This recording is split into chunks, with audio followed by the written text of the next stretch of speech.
Assalamualaikum warahmatullahi wabarakatuh. Perkenalkan, nama saya Dini Irawati dari Fakultas Ekonomi Prodi Akuntansi. Di sini saya akan memaparkan presentasi mengenai kepemimpinan pada bab 12 pada buku Stephen P. Robin pada mata kuliah perilaku organisasi. Yang pertama, saya akan membahas tentang pengertian kepemimpinan. Kepemimpinan adalah kemampuan untuk mempengaruhi suatu kelompok menuju pencapaian sebuah visi ataupun tujuan yang ditetapkan sebelumnya. Teori atau sifat kepemimpinan yaitu teori-teori yang mempertimbangkan kualitas dan karakteristik personel yang mendiferensikan para pemimpin dari yang bukan para pemimpin. Selanjutnya ada sifat-sifat kepemimpinan yang efektif, meliputi 1. Ekstrovert, 2. Sifat teliti dan keterbukaan, yang ketiga bertanggung jawab serta disiplin. Selanjutnya ada kreatif dan fleksibel serta kecerdasan emosional. Teori mengenai perilaku. Yang pertama, teori mengenai perilaku kepemimpinan, artinya teori-teori yang mengusulkan perilaku spesifik yang mendiferensikan para pemimpin dari bukan para pemimpin. Yang kedua ada memprakarsai struktur. Sampai sejauh mana seorang pemimpin akan mendefinisikan dan menstruktur peranannya dan para bawahannya dalam pencarian untuk pencapaian tujuan. Selanjutnya ada keramahan, artinya sejauh mana seorang pemimpin akan memiliki hubungan pekerjaan yang dicirikan oleh rasa saling percaya, menghormati gagasan dari para bawahannya, dan menghargai perasaan mereka. Selanjutnya ada pemimpin yang berorientasi pada pekerja. Seorang pemimpin yang menekankan hubungan interpersonal, menempatkan kepentingan pribadinya dalam kebutuhan dari para karyawan dan menerima perbedaan individual. Lanjut, ada pemimpin yang berorientasi pada produksi. Seorang pemimpin yang menekankan pada aspek teknis atau tugas dari pekerjaan. Dari kontingensi. Yang pertama, model Fiedler. Model kontingensi Fiedler adalah teori yang menyatakan kelompok efektif bergantung pada kecocokan yang tepat di antara gaya kepemimpinan dalam berinteraksi dengan para bawahan dan seberapa besar situasi memberikan kendali dan pengaruh pada pemimpin. Yang kedua ada mengidentifikasi gaya kepemimpinan dengan cara menciptakan kuesioner rekan kerja yang paling tidak disukai, yaitu sebuah instrumen yang dimaksudkan untuk mengukur apakah seseorang berorientasi pada tugas atau hubungan. Selanjutnya ada mendefinisikan situasi. Ada hubungan pemimpin dengan anggota adalah derajat kepercayaan diri, kepercayaan dan penghormatan yang para bawahan miliki dalam diri pemimpin mereka. Selanjutnya ada struktur tugas, artinya keadaan yang mana penugasan pekerjaan dibuatkan prosedur serta kekuatan posisi adalah pengaruh yang diperoleh dari posisi struktural formal seseorang dalam organisasi, meliputi kekuatan untuk merekrut, disiplin, mempromosikan, dan memberikan kenaikan gaji. Selanjutnya ada mencocokkan antara para pemimpin dengan situasi. Para pemimpin yang berorientasi pada tugas dapat bekerja dengan lebih baik dalam situasi dengan tingkat kendali yang tinggi dan rendah. Para pemimpin yang berorientasi pada hubungan dapat bekerja dengan sangat baik dalam situasi dengan tingkat kendali secara moderat. Teori-teori kontingensi lainnya, teori kepemimpinan situasional adalah teori kontingensi yang menitik beratkan pada kesiapan dari para pengikutnya. Jika para pengikutnya tidak mampu untuk tidak bersedia untuk mengerjakan suatu tugas, maka pemimpin perlu menjelaskan dan memberikan pengarahan secara spesifik. Jika mereka tidak mampu tetapi bersedia, maka pemimpin harus memperhatikan orientasi tugas yang tinggi untuk mengompensasikan kekurangan kemampuan dari para pengikutnya. Jika para pengikut mampu tetapi tidak bersedia, maka pemimpin perlu menggunakan gaya kepemimpinan yang suportif dan partisipatif. Jika mereka mampu dan bersedia, maka pemimpin tidak perlu melakukan banyak upaya. Teori jalur tujuan. Suatu teori yang menyatakan bahwa merupakan tugas dari pemimpin untuk membantu para pengikut dalam memperoleh tujuan-tujuan mereka dan menyediakan pengarahan dan atau dukungan untuk memastikan bahwa tujuan-tujuan mereka sesuai dengan keseluruhan tujuan dari kelompok atau organisasi.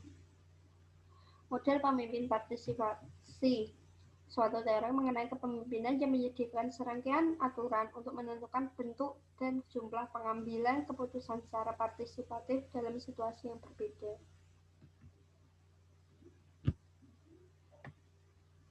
Teori pertukaran pemimpin anggota. Suatu teori yang mendukung penciptaan para pemimpin di dalam kelompok dan di luar kelompok.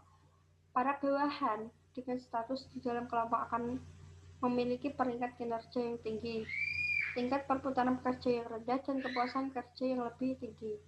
Para pemimpin memilih pekerja yang masuk ke dalam masing-masing kategori dengan cara menilai dari karakteristik demografis, tingkah laku, dan kepribadian yang sama dengan yang dimiliki oleh para pemimpin atau level kompetensi yang lebih tinggi daripada para anggota di luar kelompok. Para pemimpin dan para pengikut dengan gender yang sama cenderung memiliki hubungan yang lebih dekat daripada mereka dengan gender berbeda. Kepemimpinan karismatik dan kepemimpinan transformasional. Kepemimpinan karismatik. Teori kepemimpinan karismatik adalah suatu teori kepemimpinan yang menyatakan bahwa para pengikut membuat atribut kepahlawanan atau kemampuan dalam kepemimpinan yang luar biasa ketika mereka mengamati perilaku-perilaku tertentu. Adakah kepemimpinan karismatik di bawah sejak dilahirkan atau karena diasah? Yang kedua, bagaimana pemimpin dan karismatik mempengaruhi pengikutnya, serta apakah kepemimpinan karismatik yang efektif bergantung pada situasi dan sisi gelap dari kepemimpinan karismatik. Hal-hal tersebut merupakan suatu hal yang dapat dipecahkan. Kepemimpinan transformasional. Para pemimpin yang membimbing atau memotivasi para pengikut mereka diarahkan menuju tujuan yang ditetapkan dengan menjelaskan peranan dan tugas yang dibutuhkan. Para pemimpin transformasional adalah para pemimpin yang menginspirasi para pengikutnya. Model kepemimpinan yang lengkap adalah ciri dari kepemimpinan transformasional. Bagaimana kepemimpinan transformasional bekerja, serta evaluasi atas kepemimpinan yang transformasional.